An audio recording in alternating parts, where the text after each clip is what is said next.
Hello dear parents, कैसे हैं आप सब। मैं डॉक्टर दीपक चतुर्वेदी भोपाल से, आपके बच्चों का डॉक्टर।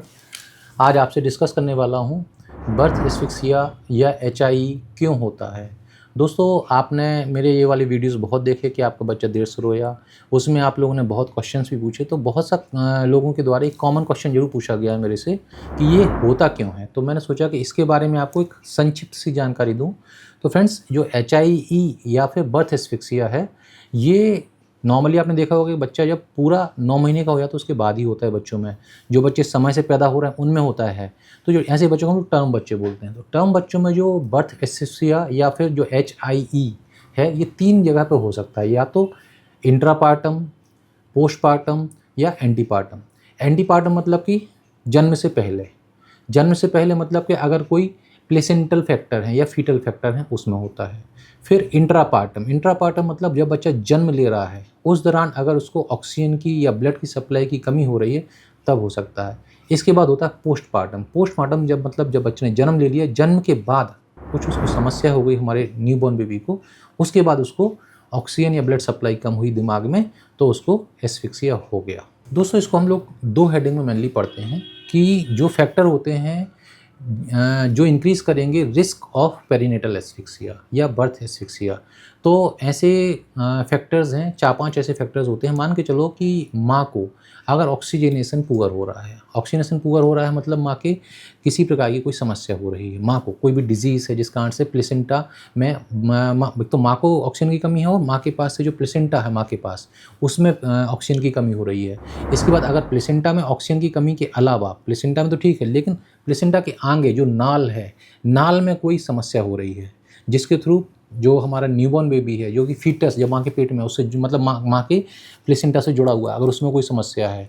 इसके बाद मान के चलो कि वहाँ तो ठीक है, लेकिन गैस एक्सचेंज अगर मतलब मान के चलो कि जहाँ पे ब्लड से ऑक्सीजन का एक्सचेंज होता है CO2 के थ्रू, अगर उस सरफेस में कोई समस्या है, या तो वो प्लेसेंटा के लेवल पे हो सकती है या फीटस के लेवल पे हो सकती है, मतलब जब बच्चा माँ के गर्भ में है तब भी कोई अगर ऐसी ऑक्सीजन की समस्या हो रही है तो भी एस्फिक्सिया हो सकता है। या फिर कभी कभी ऐसा होता है कि ऑक्सीजन की रिक्वायरमेंट ही जो बच्चा माँ के गर्भ में है उसकी रिक्वायरमेंट बढ़ रही है।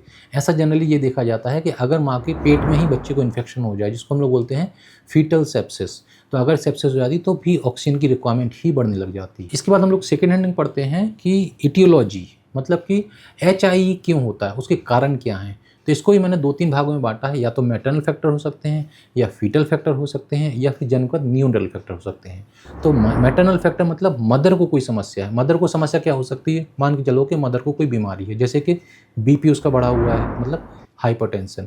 ये हाइपरटेंशन जो होते हैं 2-3 प्रकार से होते हैं। कभी कभी क्या होता है कि माँ की प्रेगनेंसी से पहले ही माँ का बीपी बढ़ा हुआ है, तो मैटरनल हाइपरटेंशन हो गया। इसके बाद अगर मान चलो प्रेगनेंसी के दौरान माँ का बीपी बढ़ गया तो उसको हम लोग बोलते हैं प्री एक्लेम्सिया।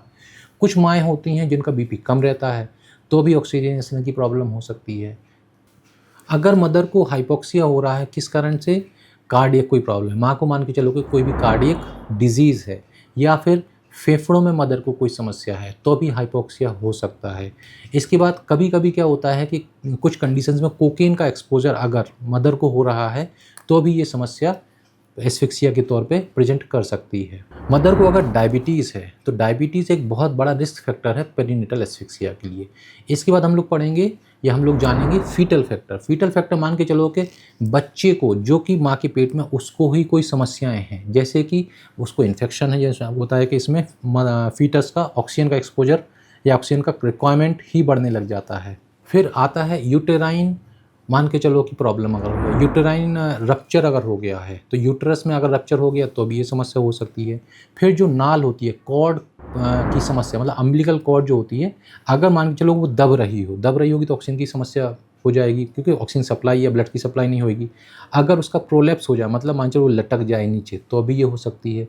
इसके अलावा ये देखा गया है कि अगर जो हमारी नाल है, नाल में 2 अम्बिलिकल आर्टरी होनी चाहिए और 1 अम्बिलिकल वेन होनी चाहिए, लेकिन कुछ एनोमलीज होती हैं जहाँ पे सिंगल अम्बिलिकल आर्टरी होती है। तो अगर ऐसी कोई समस्या है तो भी हाइपोक्सिया के चांसेस हो सकते हैं। इसके बाद मान के चलो कि सब कुछ ठीक रहा, अब जब बच्चा पैदा हो गया, पैदा होने के बाद अगर बेबी को कोई पल्मोनरी प्रॉब्लम है, मान के चलो कि फेफड़ों में कोई समस्या है तो एस्फिक्सिया हो सकता है।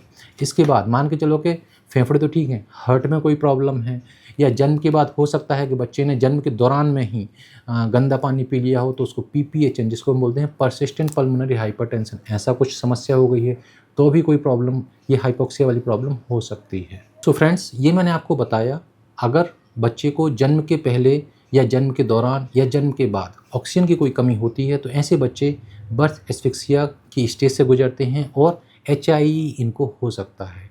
अगर आपको कुछ मेरे से पूछना है इस सब्जेक्ट के बारे में या इस टॉपिक के बारे में तो आप डेफिनेटली मेरे से बात कर सकते हैं। धन्यवाद।